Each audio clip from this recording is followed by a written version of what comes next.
ప్రతి 5 రోజులకు కొత్తగా ఒకరు బిలియనర్ అవుతున్నారా?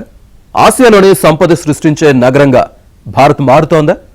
బెంగళూరును వెనక్కి నెట్టిన హైదరాబాద్ శతకోటీశ్వరుల్లో ఢిల్లీని దాటేస్తుందా? అసలు తెలుగు రాష్ట్రాల్లో టాప్ కోటీశ్వరులు ఎవరు?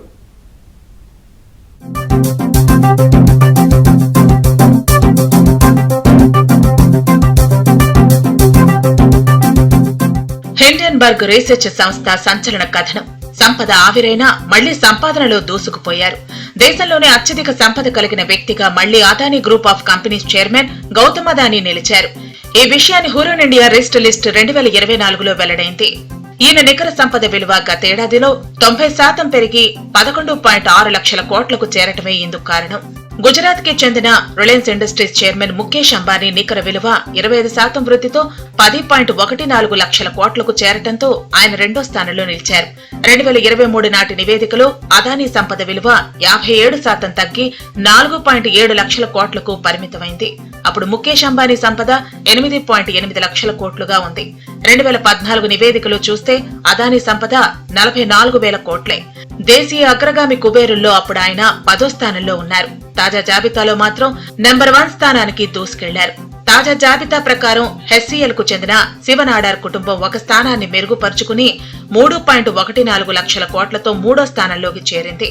సీరం ఇన్స్టిట్యూట్ ఆఫ్ ఇండియా అధిపతి సైరస్ పూనావాలా ఒక స్థానం కోల్పోయి 4వ ర్యాంకుతో సరిపెట్టుకున్నారు. ఈయన సంపద విలువ 2.89 లక్షల కోట్ల రూపాయలు. 2.5 లక్షల కోట్లతో సన్ ఫార్మా అధినేత దిలీప్ సంఘ్వి 5వ స్థానంలో ఉన్నారు. స్వయం కృషితో ఎదిగిన మహిళల్లో జోహోకు చెందిన రాధా వెంబు 47,500 కోట్ల రూపాయలతో అగ్రస్థానంలో ఉన్నారు. చిన్న వయసులోనే కోటీశ్వరులైన వారి జాబితాలో 1300 కోట్లతో రాఘవ కన్స్ట్రక్షన్స్ కు అధినేత హర్షారెడ్డి పొంగులేటికి చోటు దక్కింది. 30 ఏళ్ల హర్షారెడ్డి తెలంగాణ మంత్రి పొంగులేటి శ్రీనివాసరెడ్డి కుమారుడు.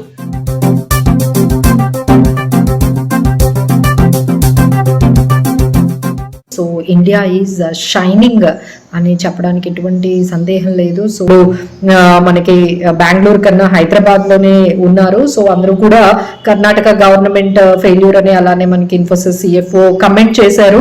So what ever may be the reasons, Bengaluru అయితే కొంచెం వెనకబడిందని చెప్పొచ్చండి. And the Hyderabad is taken the 3rd place.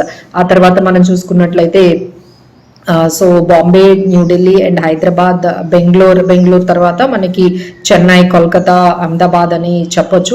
Damani family. So finally Adani family richest in India అని చెప్పొచ్చు. ఈవెన్ ముఖేష్ ఫ్యామిలీని కూడా వెనక్కి పెట్టి మనకి Adani family has become richest family in India అనేది మనకు కనిపిస్తుంది. ఆ తర్వాత యంగెస్ట్ రిచెస్ట్ మనం చూసుకున్నట్లయితే ఈ Zepto CEO has taken CEO అయితే మాత్రం అంటే Kaivalya has become richest billionaire, youngest billionaire అని చెప్పొచ్చు అండి.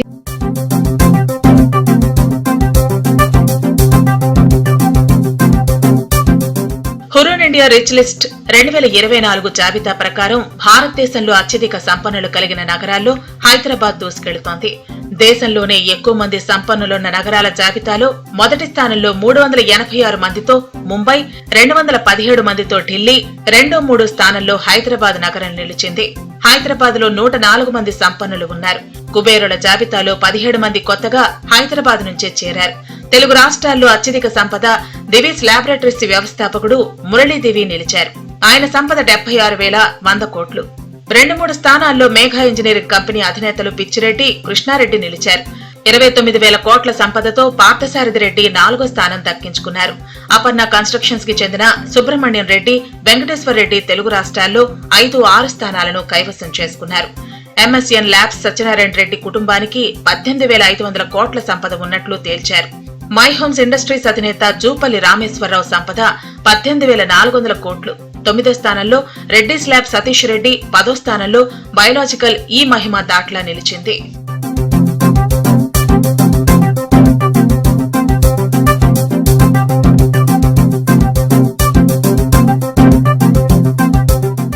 $7,300 కోట్లతో షారుఖ్ ఖాన్, 4,600 కోట్లతో జూహీ చావ్లా, హృతిక్ రోషన్, కరణ్ జోహార్, అమితాబ్ బచ్చన్ కూడా తొలిసారిగా హురూన్ జాబితాలోకొచ్చారు.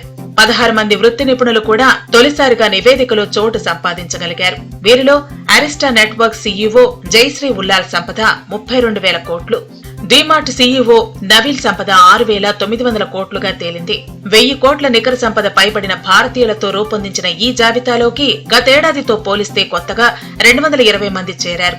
దీంతో దేశంలో కుబేరుల సంఖ్య 1539కి చేరింది. వీరందరి సంపద కలిపి ఏడాది కాలంలో 46% వృద్ధి చెందింది. వీరిలో 5,000 కోట్లు అంతకంటే ఎక్కువ సంపద కలిగిన వారే 534 మంది ఉన్నారు. గత ఏడాదిలో ప్రతి 5 రోజులకు కొత్త బిలియనీర్ పుట్టుకొచ్చారు. ఆసియాలో సంపద సృష్టిలో భారత్ ముందుంది. చైనాలో బిలియనీర్ల సంఖ్య 25% తగ్గగా భారత్లో 29% పెరిగింది. బీజింగ్ ను మన ముంబై దాటేసింది. ముంబైలో 92 మంది బిలియనీర్లుంటే బీజింగ్ లో ఉన్నది 91 మంది. బెంగళూరును హైదరాబాదు వెనక్కి నెట్టింది. కాంగ్రెస్ హయాంలో బెంగళూరు అభివృద్ధి కుంటుపడిందన్న ఆరోపణలు వెల్లువెత్తుతున్నాయి.